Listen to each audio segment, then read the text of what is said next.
Welcome back to FinTech, the Paradigm Shift in Finance course. I'm Jisoo Kim from the Service Strategy team at KakaoPay, one of Korea's leading FinTech companies. Let's begin today's lecture, Future of Data-Driven Finance. The Economist stated that data is the new oil as it is now the most valuable resources available to business worldwide.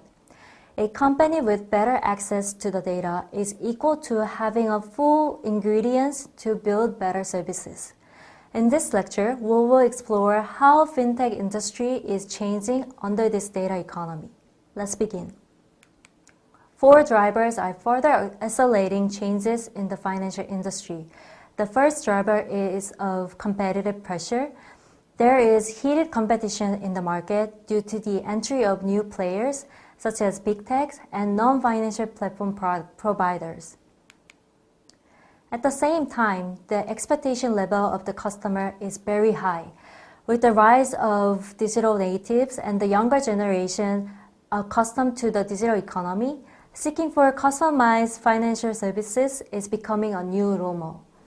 In the same context, the sales approach of financial products is changing from relationship-based to the quality-based, meaning that the level of personalization plays a crucial role in decision-making process. Emerging technology and its constant development are one of the drivers.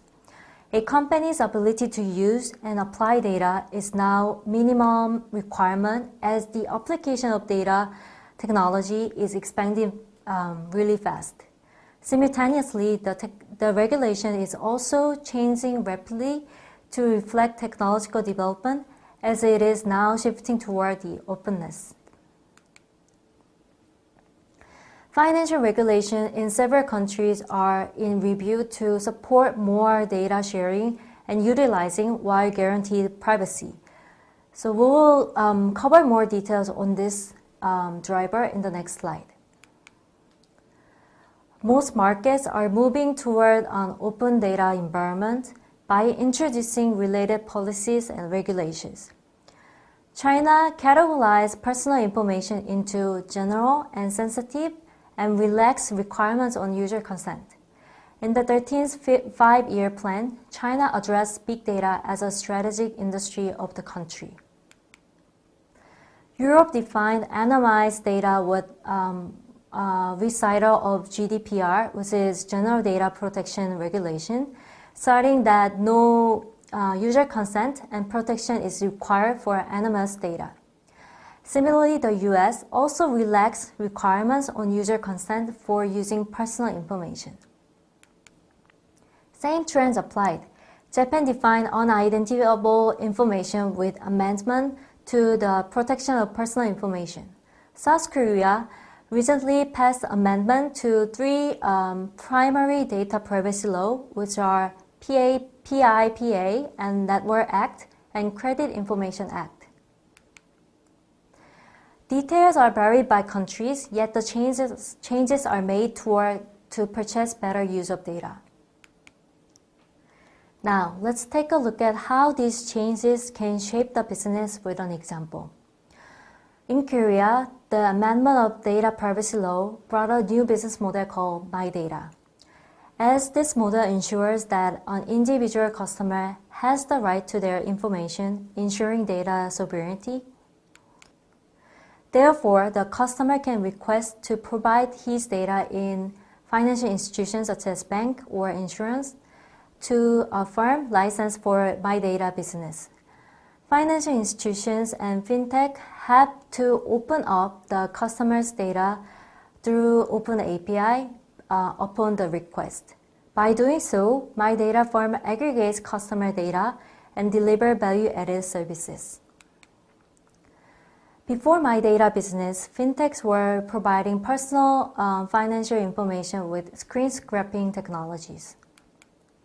With the customer consent, the fintech company analyzes the data delivered by the third-party data aggregation agents, which captures the data by getting access to the customer's bank website with provided ID or password and accredited certified system.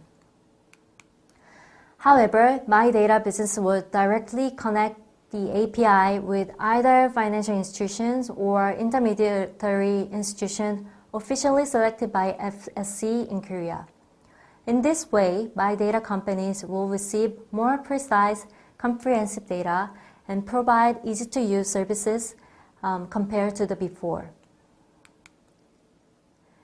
Then what are the types of services in my data? There can be numerous applications, yet the 4 services are typical ones to address. As an extension of PFM, which is Personal Financial Management Services, my data companies can aggregate all types of financial data of the customer in one app for a comprehensive view. My data company can provide in-depth financial analysis and guidance. It can also develop alternative credit rating or customize financial offerings and recommendations with data aggregation throughout API. Apart from these examples, my data firms can further explore other opportunities with more data, of course. Furthermore, the concept of my data will not only applicable in financial industry, but also in other industries. Non-financial data from sectors such as commerce or social media will allow my data business to develop better services in customers' daily life. As an example, this might be a day with data-driven services in the future.